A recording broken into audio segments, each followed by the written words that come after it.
بسم اللہ الرحمن الرحیم۔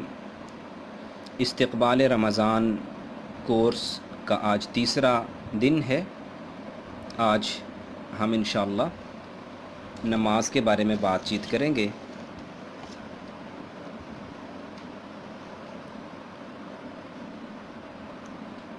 نبی کریم صلی اللہ علیہ وسلم کے ارشاد کا مفہوم ہے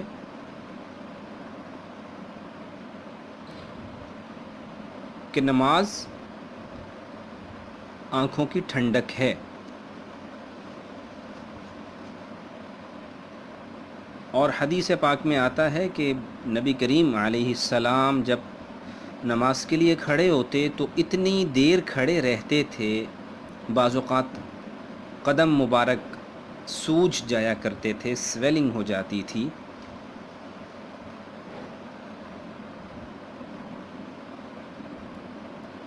اور حدیث پاک میں آتا ہے کہ جو لوگ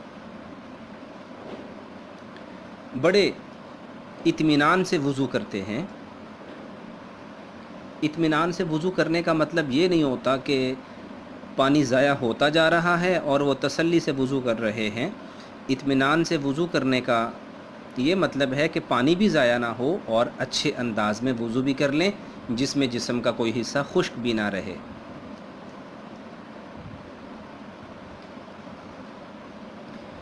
اطمینان سے وضو کرتے ہیں، اطمینان سے نماز پڑھتے ہیں۔ یہ نماز انتہائی خوبصورت شکل میں نورانیت کا روپ دھارے ہوئے، نورانیت کے روپ میں دعائیں دیتی ہوئی جاتی ہے کہ اللہ تجھے ایسے ہی آباد شاد رکھیں جیسے کہ تو نے مجھے آباد کیا۔ اور جس بندے نے جلدی جلدی وضو کیا اس کے حق بھی ادا نہیں کیے، جلدی جلدی سے نماز پڑھی۔ اللہ کے نبی نے فرمایا کہ یہ نماز سیاہ رنگ میں، بری شکل میں بد دعا دیتی ہوئی جاتی ہے کہ اللہ تجھے ویسا ہی برباد کرے جیسا کہ تو نے مجھے برباد اور ضائع کر دیا۔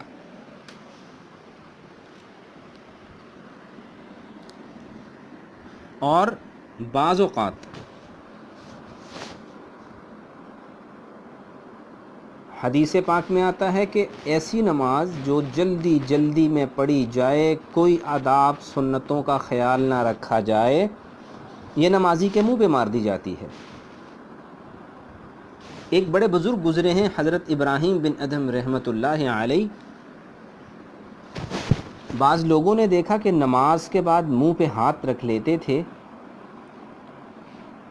پوچھا حضرت آپ یہ کیوں کرتے ہیں؟ فرمانے لگے ڈرتا ہوں کہ شرم آتی ہے، ایسا نہ ہو کہ نماز میرے منہ پہ مار دی جائے کہ یہ پکڑو کون سی نماز لے کے آئے ہو۔ وہ عاجزی اور انکساری سے سارے آداب کا خیال رکھتے ہوئے، دلوں میں ڈرتے، اوپر سے عاجزی انکساری کے ساتھ نماز پڑھیں تو ڈر کا یہ عالم ہو کہ میرے منہ پہ نہ مار دی جائے۔ اور ہمارے سے ان ساری چیزوں کا خیال بھی کوئی نہیں ہوتا، پڑھ لی ہے تو خوشی کوئی نہیں اور نہ پڑھی تو دکھ کوئی نہیں۔ پھر بھی ہم سمجھتے ہیں کہ ہم جیسا متقی اقوام عالم میں کوئی ہے تو سامنے آئے، کوئی ہمسا ہو تو سامنے آئے۔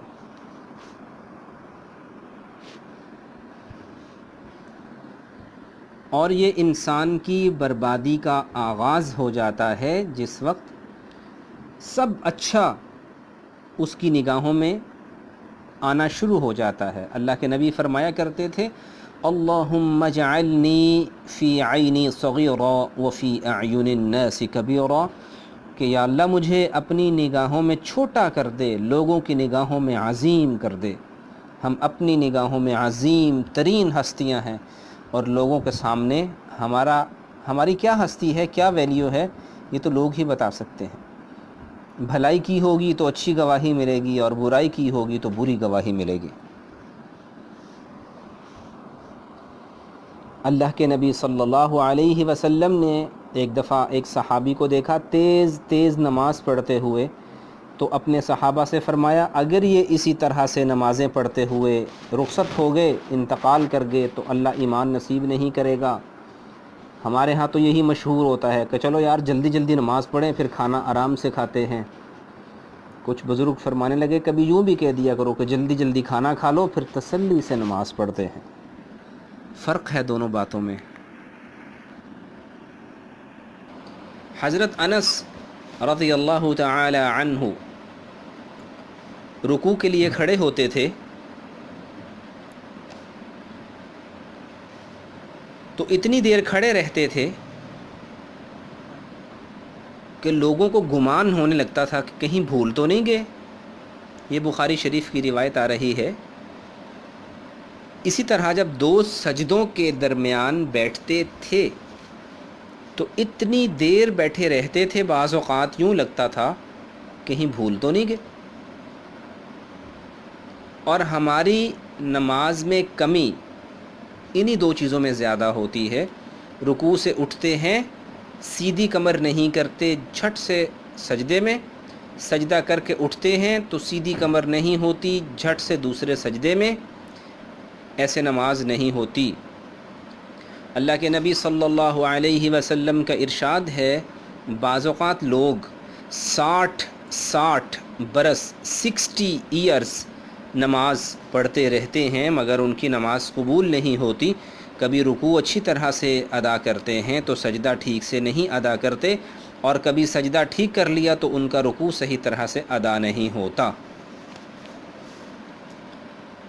حضرت علی رضی اللہ تعالی عنہ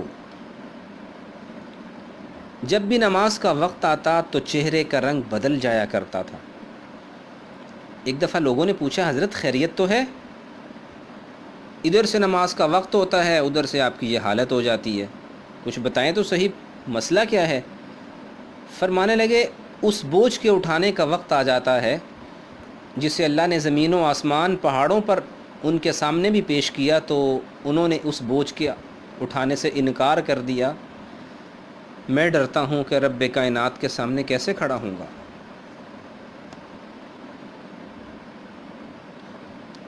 اور ان کے صاحبزادے حضرت حسن رضی اللہ عنہ وضو کرتے ہوئے دنیا چہرے کی زیارت کر رہی ہوتی تھی لیکن دیکھتے تھے کہ رنگ بدل رہا ہوتا تھا۔ پوچھا آپ کے ساتھ ایسا کیوں ہوتا ہے؟ کہنے لگے بڑے بادشاہ کے سامنے، شہنشاہ کے سامنے کھڑے ہونے کا وقت آ گیا ہے۔ اور صحیح مسلم کی ایک اور روایت شہنشاہ سے متعلق سنتے چلے جائیے۔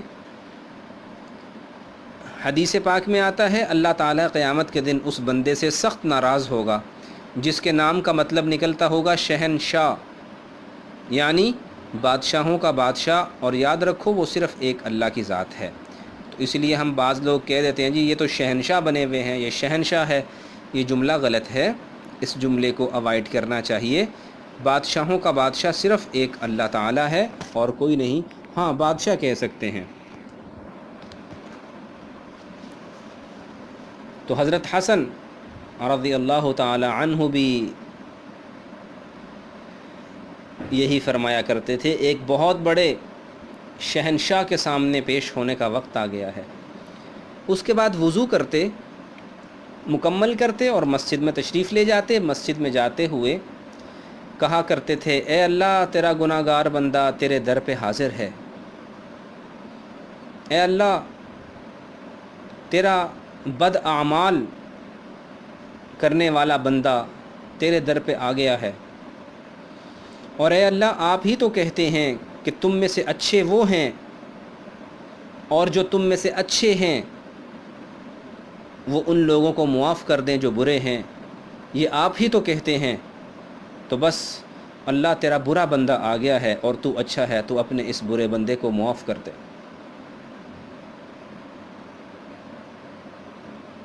یہ دعا پڑھا کرتے تھے، یہ دعا کیا کرتے تھے، یہ الفاظ بولا کرتے تھے۔ ایک صحابی کہنے لگے اللہ کے نبی صلی اللہ علیہ وسلم سے مجھے کچھ ہدایت فرما دیجئے، کچھ نصیحت۔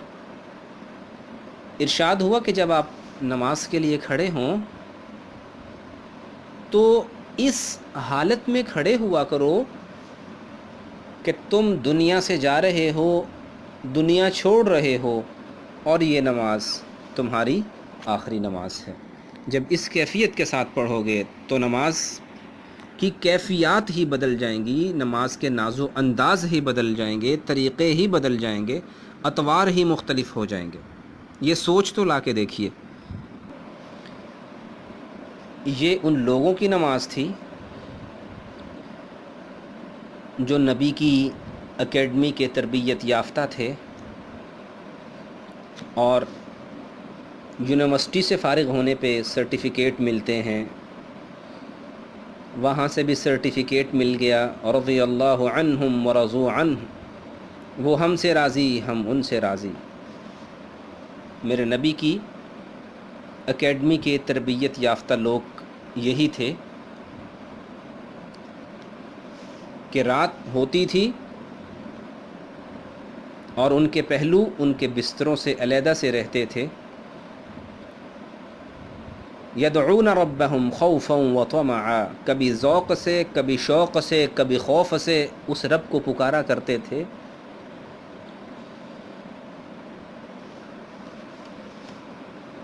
اور ہماری نمازیں چھوٹی چھوٹی بات پہ مس ہو جاتی ہیں، ہمت کرنی ہے۔ اللہ کے نبی جب دنیا سے تشریف لے جا رہے تھے، پردہ فرما رہے تھے، تو زبان پہ، مبارک زبان پہ آخری الفاظ یہی تھے، الصلاۃ الصلاۃ، نماز نماز نماز نہیں چھوڑنی، ہم نے نماز نہیں چھوڑنی انشاءاللہ۔ پچھلی چھوٹ گئی ہیں تو پڑھ لیں گے، حساب کر لیجئے۔ مکمل حساب تو مشکل ہوتا ہے، لیکن بیٹھ کے سوچئے کہ میرے اتنے سال کی نمازیں ہیں، 5 سال کی، اوکے، اب آپ آج کے حساب سے 5 سال کی نمازیں لکھیے، تو نیکسٹ 5 ایئرز میں، کمنگ 5 ایئرز میں آپ کی یہ نمازیں پوری ہو جائیں گی انشاءاللہ۔ لکھ دیجئے، میں نے فلاں تاریخ سے آغاز کیا ہے، اسے وصیت کہتے ہیں۔ اور نبی کریم صلی اللہ علیہ وسلم کا ارشاد ہے کہ جس نے وصیت لکھی، وصیت یہی ہوتی ہے، میں نے فلاں سے اتنا لینا ہے، اتنا دینا ہے، میرے مرنے پہ کوئی بات کام خلاف شریعت نہ کیا جائے، میری اتنی نمازیں ہیں، میرے اتنے روزے ہیں، یہ وصیت ہوتی ہے۔ اس کا مطلب یہ ہے کہ اس بندے کے دل میں اللہ کا خوف ہے۔ تو اللہ کے نبی نے ارشاد فرمایا، جس نے یہ لکھا اور انتقال کر گیا، وہ جنت کی راہوں پہ آ گیا، وہ جنت کی راہوں پہ چلا آیا۔ وصیت بہت اہم ہے۔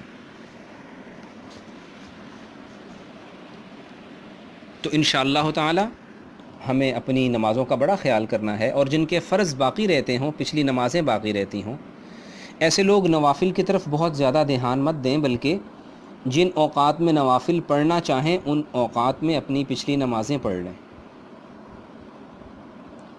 نیت کیا ہے؟ آسان سی ہے، میری زندگی کی جو پچھلی نمازیں رہ گئی تھیں ان میں سے ایک فجر پڑھتی ہوں، بس اللہ اکبر، اور اللہ اکبر کہہ کے یہ نہیں ہاتھ اٹھائے رکھیں 4 رکعت نماز فرض ظہر کی، پیچھے اس امام کے، منہ طرف قبلے کے ہاتھ اٹھے ہوئے ہیں، ایسا نہ کریں، یہ غلط طریقہ ہے۔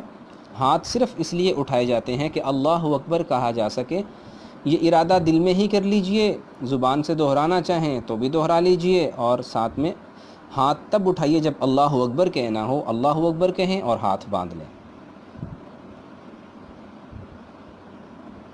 اب چند ایک مسائل بھی ساتھ میں دہرا لیتے ہیں۔ ایک ہی صورت پڑھ لی دونوں رکعتوں میں، کوئی بات نہیں، ہو جاتا ہے، بھول جاتا ہے انسان، ایک ہی صورت کو 2 رکعتوں میں پڑھ لیا، کوئی گناہ والی بات نہیں ہے، نماز ہو جاتی ہے، اور سجدہ سہو کرنے کی بھی ضرورت نہیں ہے۔ اسی طرح جب سجدہ کرتے ہیں تو یاد رکھنا ہے کہ دونوں سجدوں میں پوری طرح سے بیٹھ جائیے، اس کے بعد ایک سجدہ میں کر کے پوری طرح سے اوپر بیٹھیں، پھر دوسرے سجدے میں جائیں۔ اسی طرح سے ایک اور مسئلہ یہ ہے کہ ہم جب 4 سنت پڑھتے ہیں، 4 نفل پڑھتے ہیں، تو چاروں رکعتوں میں سورۃ فاتحہ کے بعد سورت ملانا ضروری ہے، لیکن جب ہم 4 فرض پڑھتے ہیں تو صرف پہلی 2 رکعت میں سورت فاتحہ کے بعد سورت پڑھیں گے، آخری 2 رکعتوں میں صرف فاتحہ پڑھی جاتی ہے، سورت نہیں ملائی جاتی۔ یہ ذہن میں رکھنا ہے۔ اسی طرح سے ایک بڑا مکروہ، ناپسندیدہ، خلاف سنت عمل ہم میں سے اکثر لوگوں سے سرزد ہو جاتا ہے اور ڈیلی روٹین میں ہوتا ہے، اور وہ یہی ہے کہ ہم پڑھتے پڑھتے رکوع میں چلے جاتے ہیں۔ جیسے ان اعطیناک الکوثر فصل لربک سے ہم نے سٹارٹ لیا، وانحر ان شانیہ کا پڑھتے پڑھتے ہم رکوع میں جا چکے ہوتے ہیں۔ غلط، بہت غلط طریقہ ہے، بڑا سخت مکروہ، ناپسندیدہ، خلاف سنت عمل۔ پورا پڑھیے، ان شانئک هو الابتر، اب اللہ اکبر کہیں اور اب رکوع میں جائیے۔ اس سے پہلے تیزی کے ساتھ رکوع نہیں کرنا، پڑھتے جا رہے، چلتے جا رہے، یہ مکروہ عمل ہے، ناپسندیدہ طریقہ ہے، ہم میں سے اکثر کر جاتے ہیں، ہو جاتا ہے۔ ہو گیا ہے تو ماضی تھا، استغفار کر لیجئے اور آئندہ سے نہیں کرنا انشاءاللہ۔ اسی طرح بندہ بھول جاتا ہے، رکوع کی تسبیح سجدے میں، سجدے کی تسبیح رکوع میں پڑھ لی، کوئی حرج نہیں ہے، کچھ نہیں ہوتا، نماز میں سجدہ سہو کرنے کی بھی ضرورت نہیں ہے، نماز ہو جاتی ہے۔ اب ایک بڑا کامن سا مسئلہ ہے کہ نماز پڑھتے ہیں اور خیالات بڑے آتے ہیں، کبھی کوئی خیال، کبھی کوئی خیال، کبھی کہیں، کبھی کدھر۔ ایک تو یہ بات یاد رکھیے کہ اللہ تعالیٰ نے خیالات کو معاف کر دیا ہے۔ خیالات دو قسم کے ہوتے ہیں، خیالات کا آنا اور خیالات کا لانا، دونوں میں فرق ہوتا ہے۔ اب جان بوجھ کے لے آئیں کہ جی اب تراویح کافی زیادہ ہیں، چلے کچھ نہ کچھ سوچتے ہیں تاکہ وقت پاس ہو جائے، ٹائم گزر جائے، یہ ہے لانا۔ ایک ہے کہ آ جانا، جو ہی پتہ چلے ہو میں تو نماز میں ہوں، ایک دم سے جھٹک دینا۔ اس میں کوئی حرج نہیں ہے، خیالات آ جائیں، البتہ لے کے مت آئیں، یہ ٹھیک نہیں ہے، اس کو اوائڈ کریں۔ اور ویسے بھی حدیث پاک میں آتا ہے کہ اللہ پاک نے میری امت کے خیالات کو معاف کر دیا ہے، جو آتے ہیں، لانے والے معاف نہیں ہیں، وہ نہ لے کے آئیے جان بوجھ کے۔ تو خیالات معاف ہیں، آ بھی جاتے ہیں، جھٹک دیں۔ دل لگانے کا طریقہ کیا ہے نماز میں؟ ترجمہ یاد کر لیجئے۔ اب اتنا لمبا ترجمہ کون یاد کرے؟ مسئلہ نہیں ہے، سکون سے کریں، تقسیم کر لیں۔ سبحانک اللہم، ایک دن میں چلیے اتنا ہی یاد کر لیجئے، اے اللہ آپ پاک ہیں، وبحمدک، ساری تعریفیں آپ ہی کے لیے تو ہیں، ساری حمد آپ ہی کے لیے ہے، وتبارک اسمک، آپ کا نام کتنا ہی برکت والا ہے، کیا کمال برکت والا نام، وتعالی جدک، کتنی بلند و بالا اونچی ذات۔ یہ اس طرح جب ترجمہ یاد ہوگا، آپ کا رجحان، دھیان، خیالات ایک طرف مرکوز رہیں گے اور ادھر ادھر نہیں جائیں گے، کیونکہ آپ کو پتہ ہوگا میں کیا پڑھ رہا ہوں۔ قل، کہہ دیجئے، هو اللہ احد، وہ اللہ ہے ہی ایک، اللہ الصمد، ساری مخلوقات اس اللہ کی محتاج ہیں، وہ تو کسی کا محتاج نہیں ہے۔ لم یلد ولم یولد، اس کو پیدا کیا کسی نے نہیں، آگے اس نے کسی کو جنم نہیں دیا۔ یہ میں نے 3 جملے بولے اور ہمارے ہاں 1 رکعت بھی مکمل ہو چکی ہوتی ہے۔ تو یہ سپیڈی کام نہیں کرنے، ہم نے بڑے تحمل سے، سکون سے انشاءاللہ نماز پڑھنی ہے، پچھلی نمازیں دہرانی ہیں، اور آئندہ سے خیال کرنا ہے، اور یہ بھی دیکھنا ہے کہ آخرت کی طرف دھیان، رجحان ہے یا نہیں۔ کیسے جج کریں گے؟ آسان سا طریقہ ہے، چیک کر لیجئے میری پچھلے مہینے، پچھلے سال جو نماز تھی آج بھی وہی ہے۔ اگر آج بھی وہی ہے، مزید مسائل نہیں سیکھے، اس کا مطلب یہ ہے کہ زندگی وہیں پہ ہم نے روک دی، آخرت کی فکر چھوڑ دی۔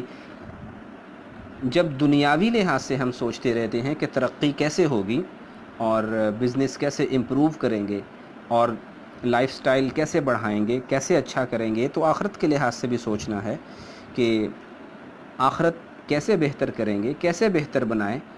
تو پھر نمازوں کے مسائل سیکھیں گے، روزے کے مسائل بھی سیکھیں گے، روزمرہ کی زندگی کے مسائل بھی سیکھیں گے انشاءاللہ تعالی۔ اس سے پتہ چلتا ہے کہ آخرت کے بہتر کرنے کی طرف پوری توجہ ہے انشاءاللہ تعالی، اور ہم رہنے کے لیے نہیں آئے، ہم جانے کے لیے آئے ہیں۔ اور یہ بھی کہیں نہیں لکھا کہ بوڑھے ہو کے ہی آنا ہے، کسی کے وقت کا کچھ پتہ نہیں چلتا، آزمائش میں ہیں، کب چل دیں گے پتہ نہیں۔ کس وقت داعیے اجل کو لبیک کہہ دیں گے اندازہ نہیں ہے. تو جو وقت اللہ نے دیا ہے اسے ضائع نہیں کرنا انشاءاللہ تعالی.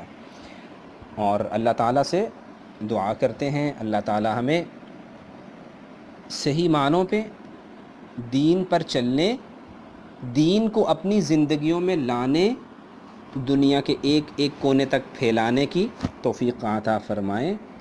آمین یا رب العالمین.